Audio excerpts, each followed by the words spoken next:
Siyempre maraming kangkong. Marami rin okra, kamatis, saka yung ating labano, sibuyas.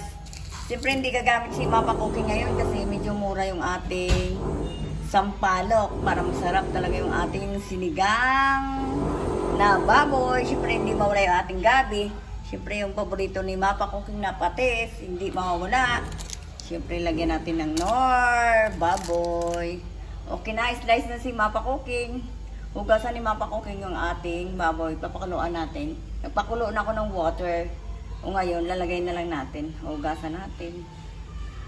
Nagpakulo na si Mapa Cooking ng ating water. O lalagyan na natin ng ating baboy. Para hindi ako mag-aantay. Kung hindi pa naman siya kumulo.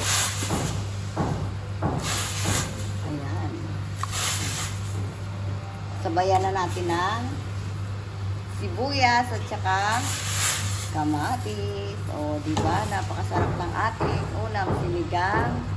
Siyempre, hindi mawala yung ating patis. Patis yung pinanggagamit ni Mapa Cooking dito. O, balikan natin. Tayo natin. Takipan natin. Saan yung takip ni Mapa Cooking? Babalikan na lang natin yun mamaya.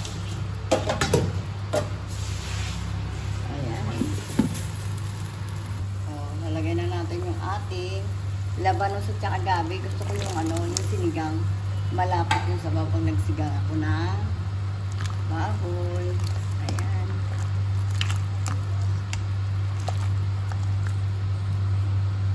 Takipan natin ulit mamaya. Lalagay na natin yung ibang sangkap. Pero medyo matigas po na ating baboy.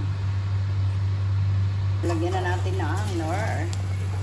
Dagdagan ni Mapa Cooking ang patis. Parang kulang sa alat. O, yan. Pero mayroon akong labanos.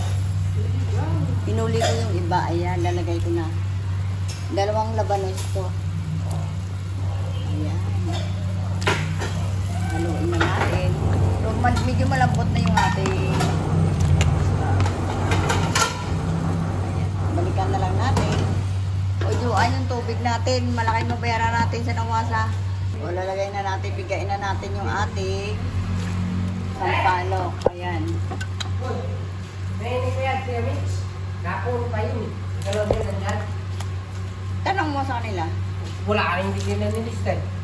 Okay. Yung sampalok natin, piniga ko na.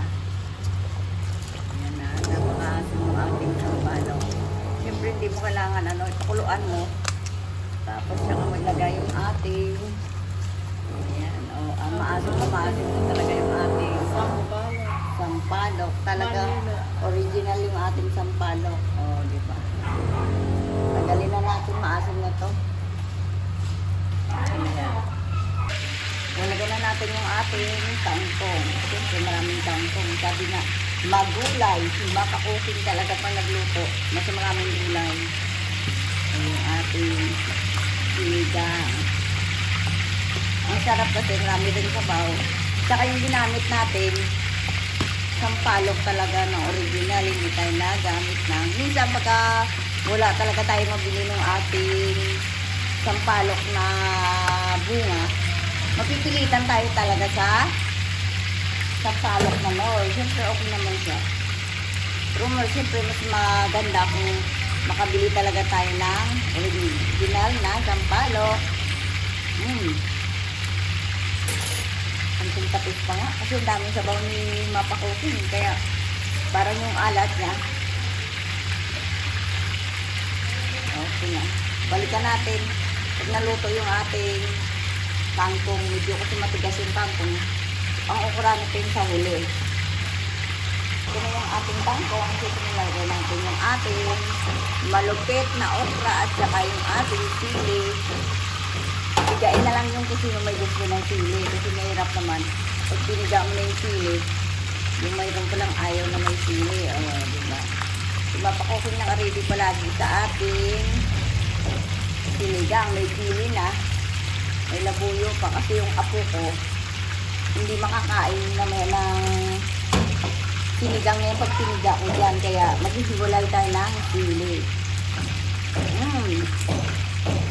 Sarap. Okay natin na yung ating sinigang na baboy ni Mapa Cooking. Like and subscribe kay Mapa Cooking. Araw-araw update tayo kay Mapa Cooking. Araw-araw niluto si Mapa Cooking ng sinigang at iba-ibang klaseng ulam.